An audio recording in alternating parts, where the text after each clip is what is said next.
I knew the laughter was for me the second I stepped onto the gravel driveway. It came sharp, high, and pointed, like they'd been rehearsing it since dawn. My cousin Marissa elbowed her sister and whispered loud enough for half the crowd to hear. Well, would you look at that? Didn't know auctions let in people who live paycheck to paycheck. I felt my jaw tighten, but I didn't give them what they wanted. I just kept walking, heels steady, chin up. I'd learned years ago that silence cuts deeper than snapping back. What they didn't know, what nobody here knew, was that I hadn't been broke in a very, very long time. The estate in front of us stretched wider than 3 football fields, with a white facade and pillars like something out of a magazine. People were buzzing about rumors, $12 million private gardens, a pool house bigger than normal homes. This place was the crown jewel of the auction circuit, and every wealthy family in the county wanted a piece of it, including mine. And they were thrilled to see me right in the middle of the crowd, like some embarrassment they hoped would disappear if they stared hard enough. Aunt Jenna gave me a slow once-over. "Sweetheart," she cooed, "this isn't a thrift sale. You don't get discounts for being you." I smiled politely. "I know exactly where I am." She smirked like she'd won something. Truth was, I had avoided gatherings with them for years.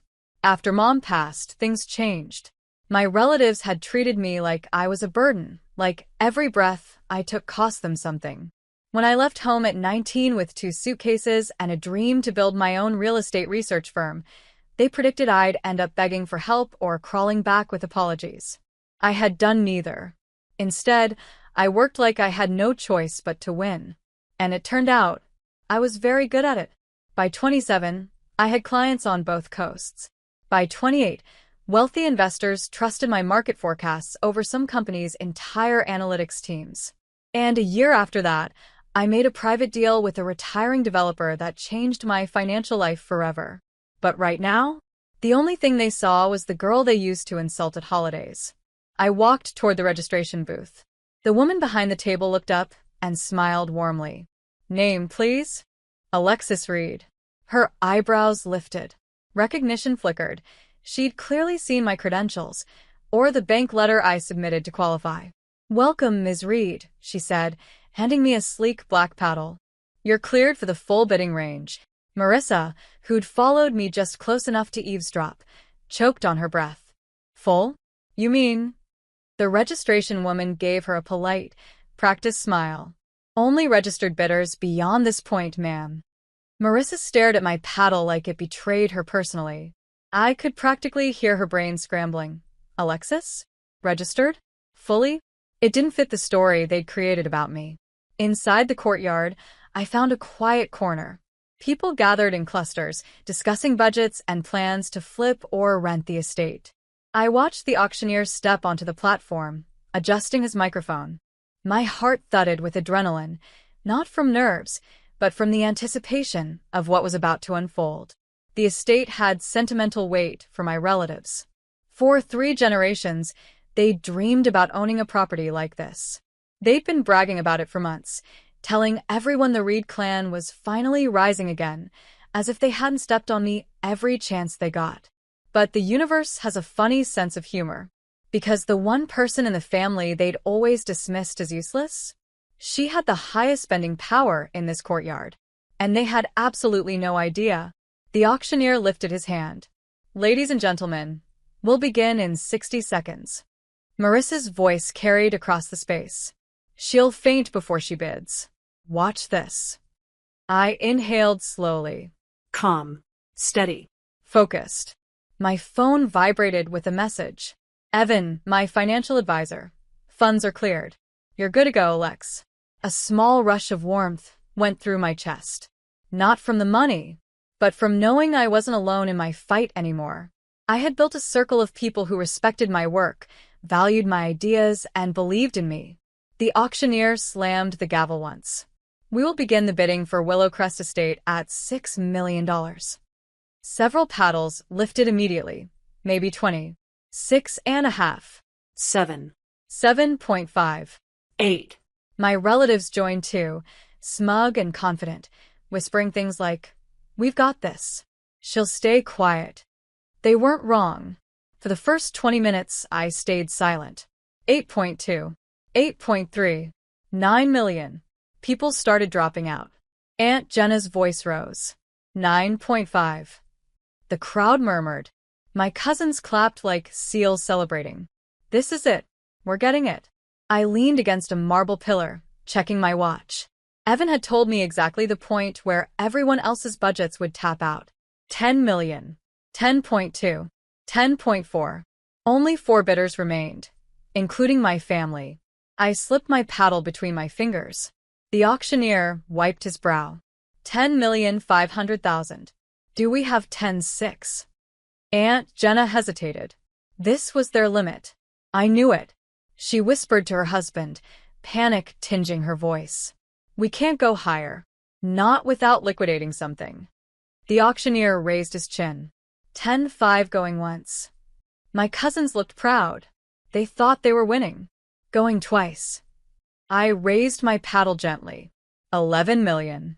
Gasps rippled like wind through wheat. The auctioneer's eyes lit up. We have $11 million from bidder 69. Every head turned toward me. My relatives froze like statues. Marissa sputtered. She what? She can't. But I wasn't finished. The auctioneer looked around. Do we have 11.1? Silence. Not a single paddle moved. Aunt Jenna tried to save face. We don't compete with theatrics. The auctioneer lifted his gavel high. 11 million, going once. My pulse thrummed. Going twice. A final gasp escaped the crowd. Sold. To Ms. Alexis Reed. The gavel hit the podium with a crack that echoed right through my relative's pride. I lowered my paddle, finally letting myself smile. The girl they mocked? She just bought the estate they came to claim. The courtyard felt strangely quiet after the gavel fell. People whispered, eyes darting toward me like I had broken some unwritten rule. But the only looks I cared about were the ones coming from my relatives, the shock, the confusion, the disbelief. It was almost enough to make me laugh. Aunt Jenna marched toward me first, heels clicking like she was storming a courtroom. Alexis, she hissed, tell me you didn't actually bid. You don't have that kind of money. I met her glare calmly. Why does that bother you so much? She blinked, thrown off. It doesn't bother me. We just don't want you making a fool of yourself. I tilted my head. Funny. You didn't care about that when you all laughed at me walking in. Her face reddened instantly. Before she could respond, my cousin Trevor joined in, puffing his chest. Look, if you wanted attention, you didn't need to bid on an estate. Just say something next time. I let out a soft breath. I didn't do it for attention. They stared at me, waiting for an explanation. I didn't know them. Their expectations of me were still trapped in the past, back when I worked late nights at diners to afford community college textbooks. They didn't know how much I'd grown, how many people now depended on me professionally, how much I had changed since leaving their negativity behind. Marissa crossed her arms. Well, are you going to explain how you magically afford a $12 million estate? Or is this another one of your fantasies? I stepped closer, lowering my voice. I don't owe you a breakdown of my finances. But I will say this. While you all spent the last few years gossiping about me, I spent mine building something real. They exchanged uneasy glances. It wasn't magic, I continued. It was work.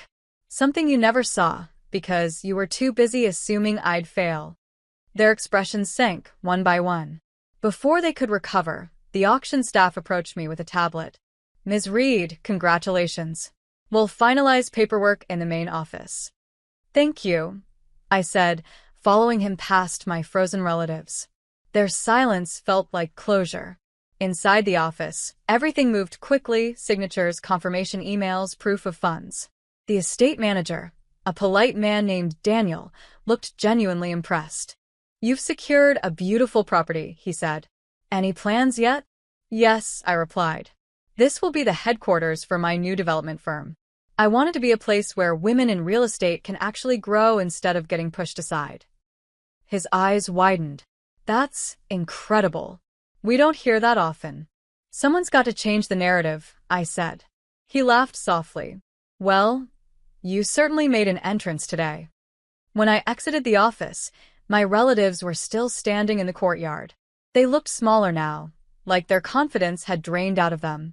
For a second, I felt a pang of something, maybe old hurt, maybe old memories, but it passed. Aunt Jenna approached again, but slower this time. "Alexis, you really bought it?" she asked, voice thin. "Yes," I said simply. She swallowed hard. "We didn't know you were doing so well." "That was kind of the point," I said. "You never ask." Marissa fidgeted, her earlier smugness gone. "So, what happens now?" I adjusted my bag, giving them a faint smile. Calm, controlled, genuine. "What happens now?" "I go home. I keep working. I keep growing. And maybe one day you'll realize success doesn't look the way you expected."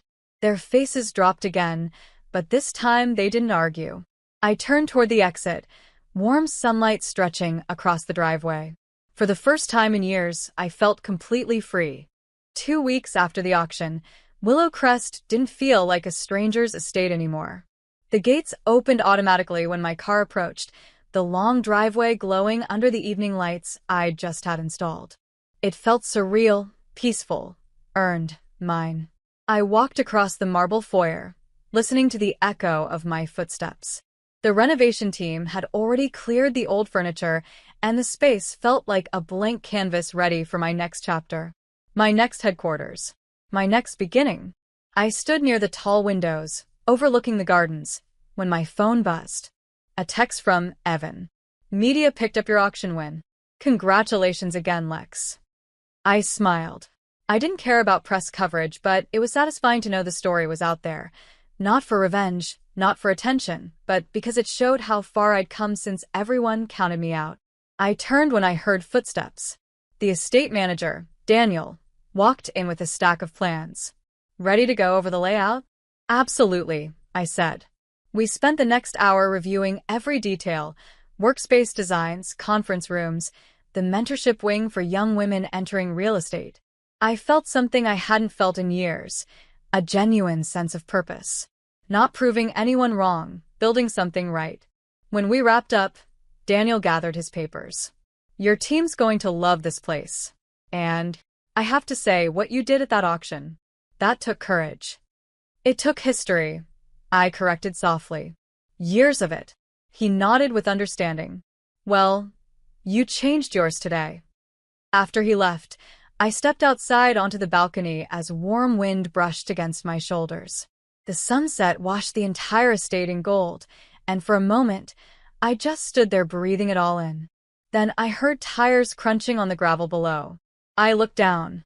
My relatives, Aunt Jenna, Marissa, Trevor, they were all standing outside their car, shifting awkwardly, unsure whether they should walk closer or leave. I sighed, grounding myself. This wasn't something I feared anymore. I made my way downstairs and opened the front door.